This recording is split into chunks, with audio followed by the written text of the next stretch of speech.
السلام علیکم، میں ضیاء الرحمن اور آپ دیکھ رہے ہیں Zia YouTube for Islamic channel. امید کرتا ہوں دوستو آپ بخیر و عافیت ہوں گے۔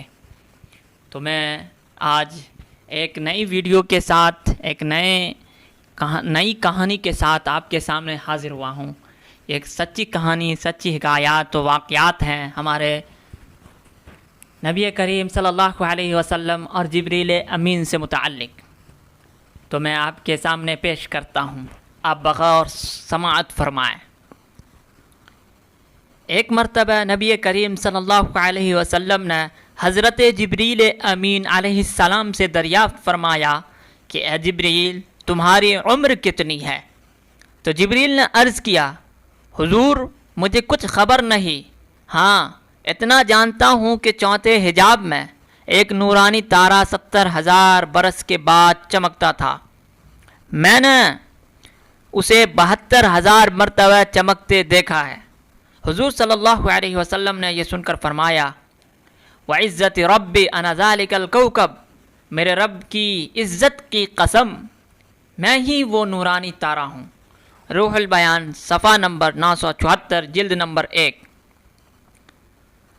سبق خلاصہ، ہمارے نبی کریم صلی اللہ علیہ وسلم کائنات کی ہر چیز سے پہلے پیدا فرمائے گئے ہیں، اور آپ کا نور پاک اس وقت بھی تھا جب کہ نہ کوئی فرشتہ تھا، نہ کوئی بشر یعنی کہ انسان، نہ زمین تھی، نہ آسمان، اور نہ کوئی اور شے۔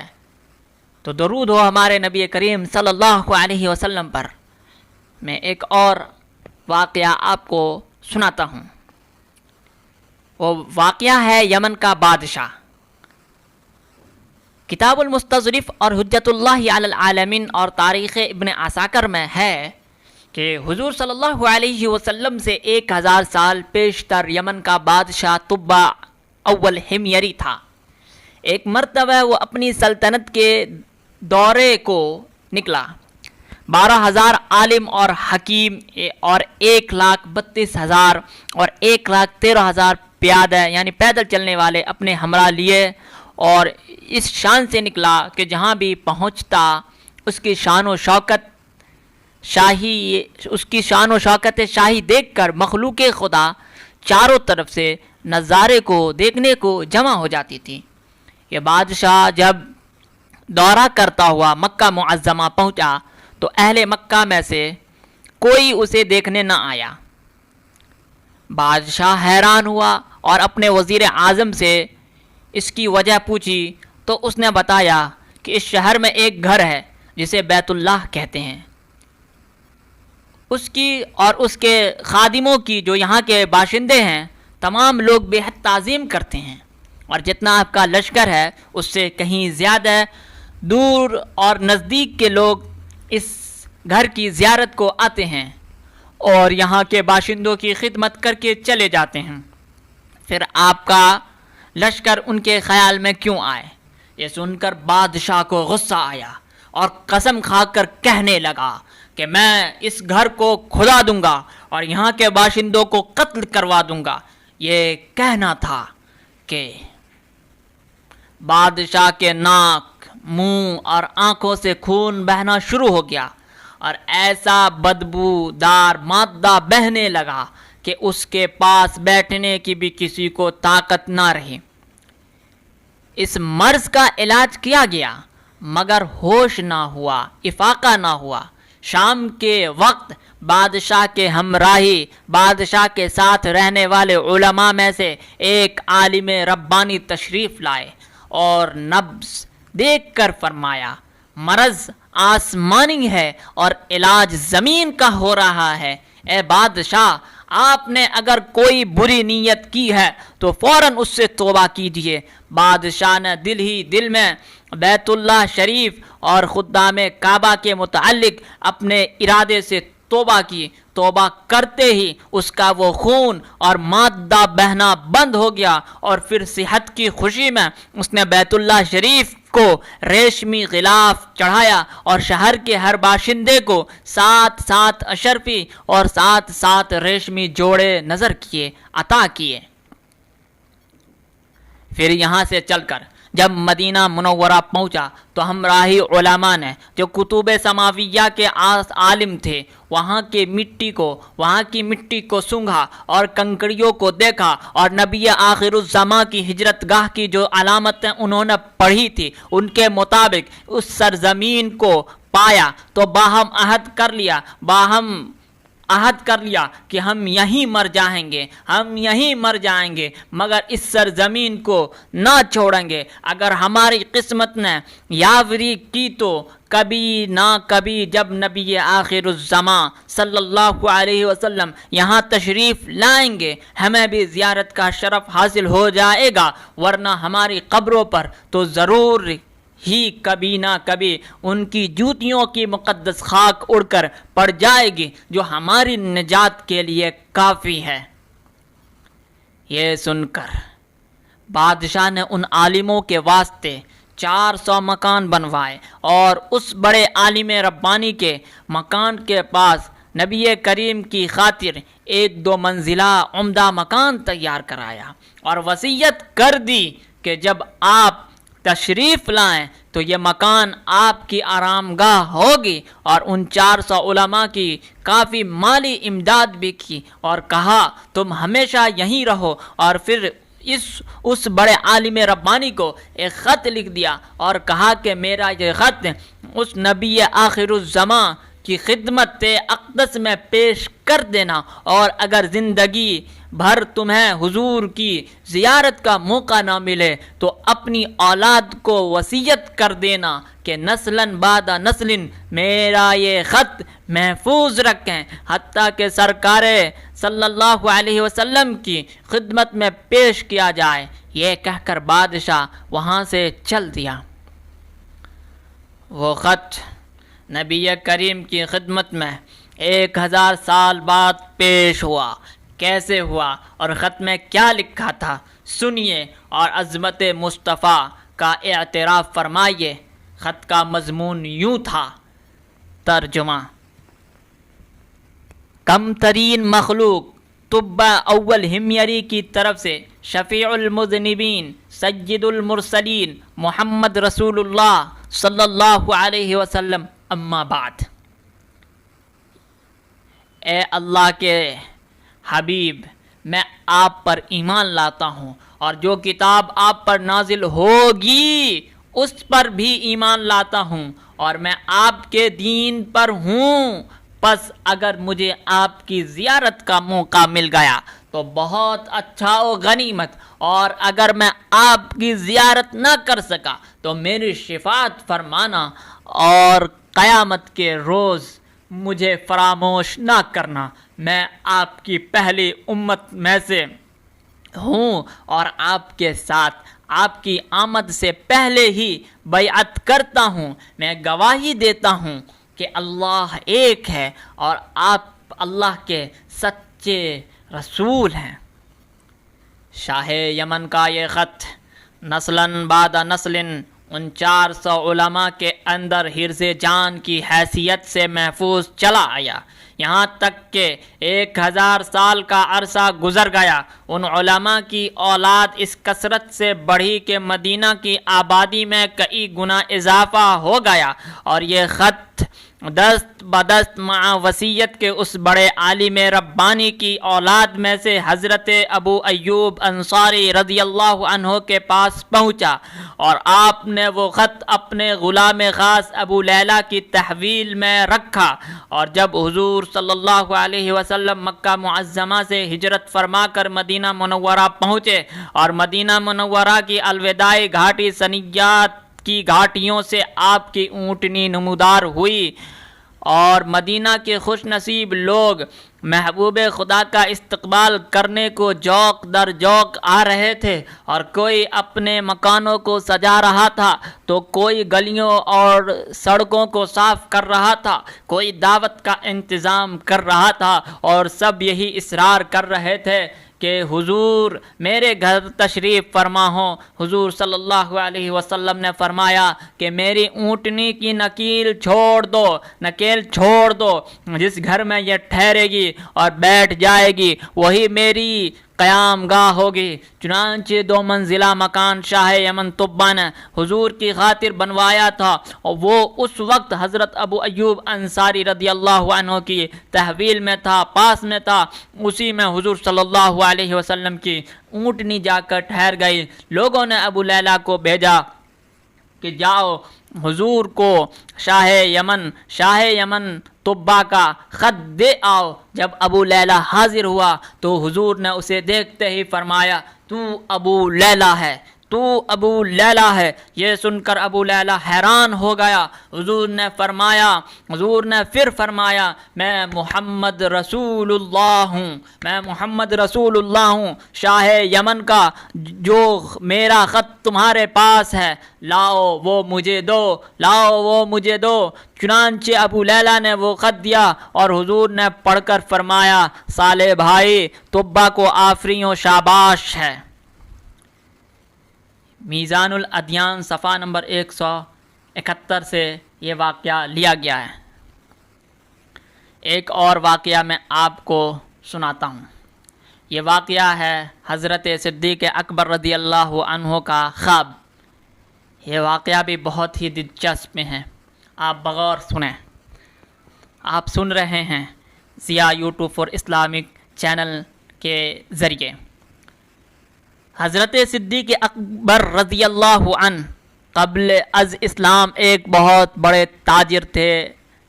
آپ تجارت کے سلسلے میں ملک شام میں تشریف فرما تھے کہ ایک رات خواب میں دیکھا کہ چاند اور سورج آسمان سے اتر کر ان کی گود میں آ پڑے ہیں۔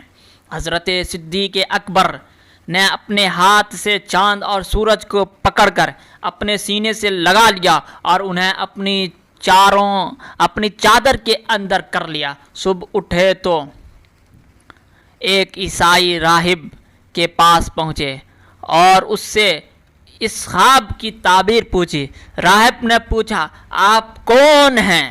آپ نے فرمایا میں ابو بکر ہوں اور مکہ کا رہنے والا ہوں۔ راہب نے پوچھا کون سے قبیلے سے ہیں آپ؟ فرمایا بنو ہاشم سے۔ اور ذریعہ معاش کیا ہے؟ فرمایا تجارت۔ راہب نے کہا تو پھر غور سے سن لو، نبی آخر الزماں حضرت محمد صلی اللہ علیہ وسلم تشریف لے آئے ہیں، وہ بھی اسی قبیلے بنو ہاشم سے ہیں اور وہ آخری نبی ہیں، اور اگر وہ نہ ہوتے تو خدا تعالی زمین و آسمان کو پیدا نہ فرماتا، کسی نبی کو بھی پیدا نہ فرماتا۔ وہ اولین و آخرین کے سردار ہیں، اور اے ابو بکر تم اس کے دین میں شامل ہوگے اور اس کے وزیر اور اس کے بعد اس کے خلیفہ بنو گے۔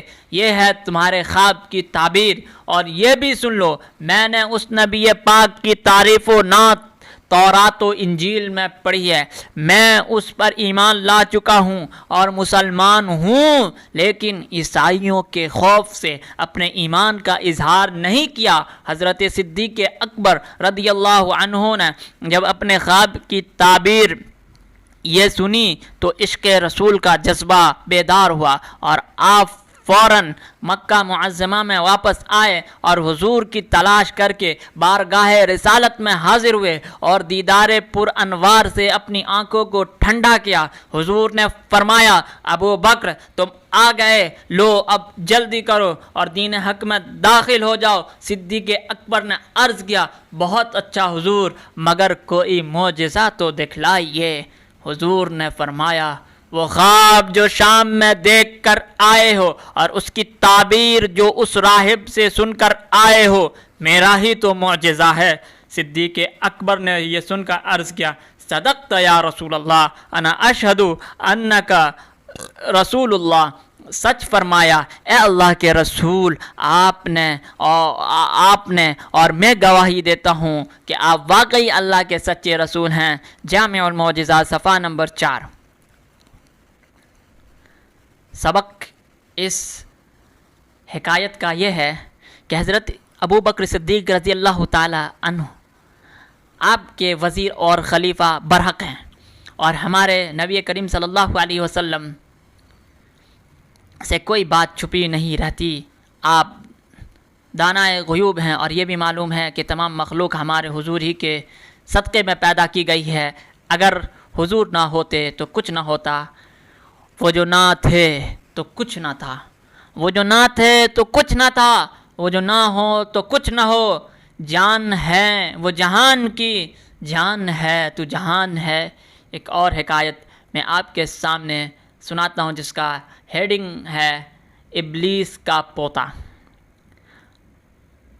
بیہقی میں امیر المؤمنین حضرت عمر فاروق رضی اللہ عنہ سے روایت ہے کہ ایک روز ہم حضور صلی اللہ علیہ وسلم کے ہمراہ تہامہ کے ایک پہاڑی پر بیٹھے تھے کہ اچانک ایک بوڑھا ہاتھ میں ڈنڈا عصا لیے ہوئے حضور صلی اللہ علیہ وسلم کے سامنے حاضر ہوا اور سلام عرض کیا۔ حضور نے جواب دیا اور فرمایا اس کی آواز جنوں کی سی ہے۔ پھر آپ نے اس سے دریافت کیا تو کون ہے؟ تو اس نے عرض کیا حضور میں جن ہوں، میرا نام حامہ ہے، بیٹا ہیم کا، اور ہیم بیٹا لاقیس کا، اور لاقیس بیٹا ابلیس کا۔ اس جن نے عرض کیا حضور میں جن ہوں، میرا نام حامہ ہے، بیٹا ہیم کا، اور ہیم بیٹا لاقیس کا، اور لاقیس بیٹا ابلیس کا ہے۔ اس نے پوری اپنی نسب گنائی۔ حضور نے فرمایا تو گویا تیرے اور ابلیس کے درمیان صرف 2 پشتیں ہیں۔ پھر فرمایا اچھا یہ بتاؤ تمہاری عمر کتنی ہے؟ میں نے کہا یا رسول اللہ جتنی عمر دنیا کی ہے اتنی ہی میری ہے، کچھ تھوڑی سی کم ہے۔ حضور جن دنوں قابیل نے حابیل کو قتل کیا تھا اس وقت میں کئی برس کا بچہ ہی تھا، مگر بات سمجھتا تھا، پہاڑوں میں دوڑا پھرتا تھا اور لوگوں کا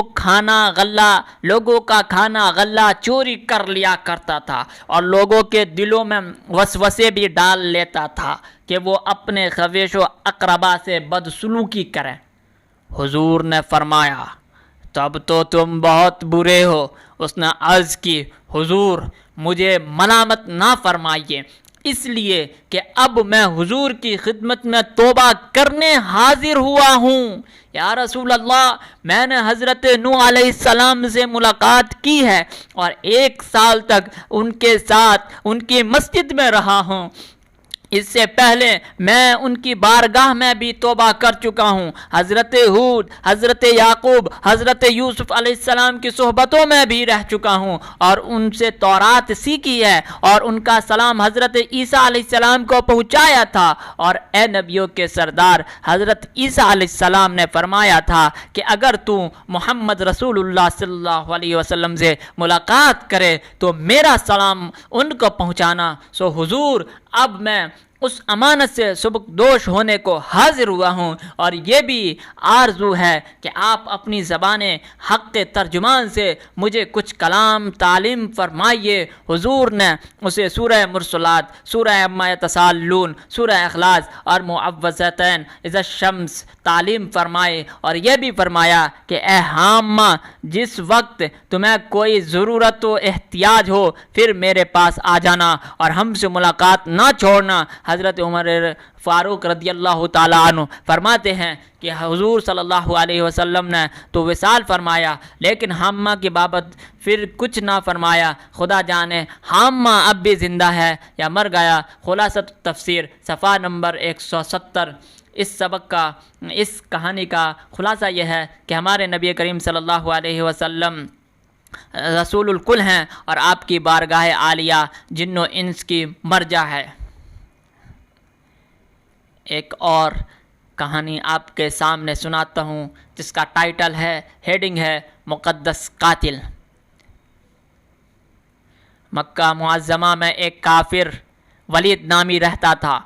اس کا ایک سونے کا بت تھا جسے وہ پوجا کرتا تھا۔ ایک دن اس بت میں حرکت پیدا ہوئی اور وہ بولنے لگا۔ اس بت نے کہا لوگو محمد اللہ کا رسول نہیں ہے۔ اس بت نے کہا لوگو محمد اللہ کا رسول نہیں ہے، اس کی ہرگز تصدیق نہ کرنا۔ معاذ اللہ ولید بڑا خوش ہوا اور باہر نکل کر اپنے دوستوں سے کہا مبارکباد، آج میرا معبود بولا ہے اور صاف صاف اس نے کہا ہے کہ محمد اللہ کا رسول نہیں ہے۔ یہ سن کر لوگ اس کے گھر آئے تو دیکھا کہ واقعی اس کا بت یہ جملے دہرا رہا ہے۔ وہ لوگ بھی بہت خوش ہوئے اور دوسرے دن ایک عام اعلان کے ذریعے ولید کے گھر میں ایک بہت بڑا اجتماع ہو گیا تاکہ اس دن بھی وہ لوگ بت کے منہ سے وہی جملہ سنیں۔ جب بڑا اجتماع ہو گیا تو ان لوگوں نے حضور صلی اللہ علیہ وسلم کو بھی دعوت دی تاکہ حضور خود بھی تشریف لا کر بت کے منہ سے وہی بکواس سن جائیں۔ چنانچہ نبی کریم بھی تشریف لے آئے۔ جب حضور تشریف لائے تو وہ بت بول اٹھا۔ سنیے ذرا غور سے، بت کیا بولتا ہے؟ اے مکہ والو، خوب جان لو کہ محمد اللہ کے سچے رسول ہیں، ان کا ہر ارشاد سچا ہے، ان کا دین برحق ہے، تم اور تمہارے بت جھوٹے، گمراہ کرنے والے ہیں۔ اگر تم اس سچے رسول پر ایمان نہ لاؤ گے تو جہنم میں جاؤ گے اور یقیناً جاؤ گے۔ بس عقل مندی سے کام لو اور اس سچے رسول کی غلامی اختیار کر لو۔ بت کا یہ واز، یہ تقریر، یہ اسپیچ سن کر ولید بڑا گھبرایا اور اپنے معبود کو پکڑ کر زمین پر دے مارا اور اس کے ٹکڑے ٹکڑے کر دیے۔ حضور نے فاتحانہ طور پر واپس ہوئے، حضور صلی اللہ علیہ وسلم فاتحانہ طور پر واپس ہوئے تو راستے میں ایک گھوڑے کا سوار جو سبز پوش تھا حضور سے ملا۔ اس کے ہاتھ میں تلوار تھی جس سے خون بہہ رہا تھا۔ حضور نے فرمایا تم کون ہو؟ وہ بولا حضور میں جن ہوں اور آپ کا غلام ہوں اور مسلمان ہوں، جبل طور پر رہتا ہوں، میرا نام مہین بن عبر ہے، میں کچھ دنوں کے لیے کہیں باہر گیا ہوا تھا، آج گھر واپس آیا تو میرے گھر والے رو رہے تھے، میں نے وجہ دریافت کی تو معلوم ہوا کہ ایک کافر جن جس کا نام مسفر تھا وہ مکہ میں آ کر ولید کے بت میں گھس کر حضور کے خلاف بکواس کر گیا ہے اور آج پھر گیا ہے تاکہ پھر بت میں گھس کر آپ کے متعلق بکواس کرے۔ یا رسول اللہ، مجھے سخت غصہ آیا، میں تلوار لے کر اس کے پیچھے دوڑا اور اسے راستے ہی میں قتل کر دیا اور پھر میں خود ولید کے بت کے اندر گھس گیا اور آج جس قدر تقریر کی ہے میں نے ہی کی ہے۔ یا رسول اللہ، حضور نے یہ قصہ سنا تو آپ نے بڑی خوشی و مسرت کا اظہار کیا اور اس اپنے غلام جن کے لیے دعا فرمائے اور اس جن غلام کے لیے آپ نے دعا فرمائی۔ یہ واقعہ بھی لیا گیا جامع المعجزات صفحہ نمبر 7 سے۔ اس کا خلاصہ یہ ہے کہ ہمارے نبی کریم صلی اللہ علیہ وسلم جنوں کے بھی رسول ہیں اور حضور کی شان پاک کے خلاف سننے سنانے کے لیے کوئی جلسہ کرنا یا ولید جیسے کافر کی سنت ہے۔ ایک اور حکایت میں آپ کے سامنے رکھتا ہوں اور یہ آخری ہے، ایک جنتر منتر سے علاج کرنے والا واقعہ۔ قبیلہ عز و شنوا میں ایک شخص تھا جس کا نام ضماد تھا۔ وہ اپنے جنتر منتر سے لوگوں کے جن، بھوت وغیرہ کے سائے اتارا کرتا تھا۔ ایک مرتبہ وہ مکہ معظمہ میں آیا تو بعض لوگوں کو یہ کہتے سنا کہ محمد کو جن کا سایہ ہے یا جنون ہے۔ معاذ اللہ، ضماد نے کہا میں ایسے بیماروں کا علاج اپنے جنتر منتر سے کر لیتا ہوں، مجھے دکھاؤ وہ کہاں ہیں۔ وہ اسے حضور کے پاس لے آئے۔ ضماد جب حضور کے پاس بیٹھا تو حضور نے فرمایا ضماد اپنا جنتر منتر پھر سنانا، پہلے میرا کلام سن لو۔ چنانچہ آپ نے اپنی زبان حق سے یہ خطبہ پڑھنا شروع کیا۔ الحمدللہ نحمدہ ونستعینہ ونستغفرہ ونؤمن به ونتوکل علیہ ونعوذ باللہ من شرور انفسنا ومن سیئات اعمالنا من يهده الله فلا مضل له ومن يضلله فلا هادي له وأشهد أن لا إله إلا الله وحده لا شريك له وأشهد أن محمدا عبده ورسوله۔ ضماد نے یہ خطبہ مبارک سنا تو مبہوت رہ گیا، حیران رہ گیا اور عرض کرنے لگا حضور ایک بار پھر پڑھیے۔ حضور نے پھر یہی خطبہ پڑھا۔ اب ضماد، وہ ضماد جو سایہ اتارنے آیا تھا، اس کا اپنا سایہ کفر اترتا ہے اور پھر وہ بولا خدا کی قسم میں نے کئی کاہنوں، ساحروں اور شاعروں کی باتیں سنی، لیکن جو آپ سے میں نے سنا ہے یہ تو من ایک بحر زخار ہے، اپنا ہاتھ بڑھائیے میں آپ کی بیعت کرتا ہوں۔ یہ کہہ کر وہ مسلمان ہو گیا۔ جو لوگ اسے علاج کرنے کے لیے لائے تھے حیران و پریشان واپس لوٹے۔ یہ مسلم صفحہ نمبر 320 جلد نمبر 1 ہے۔ اس سبق کا خلاصہ یہ ہے کہ ہمارے نبی کریم کی زبان حق کے ترجمان میں وہ تاثیر پاک تھی کہ بڑے بڑے سنگ دل موم ہو جاتے تھے، اور یہ بھی معلوم ہوا کہ ہمارے حضور کو جو لوگ ساحر و مجنون کہتے تھے دراصل وہ خود ہی مجنون تھے۔ فقط والسلام۔ Thank you for watching this video and audio. تو اگر آپ کو اچھا لگتا ہے اس طرح کے سچی کہانیاں، سچے واقعات و حکایات، تو آپ ضرور ہمیں کمنٹ باکس میں کمنٹ کریں اور ہمیں ضرور اپنی مفید رائے سے، ایڈوائس سے ہمیں ضرور مستفید فرمائیں۔ وآخر الدعوانا ان الحمد للہ رب العالمین۔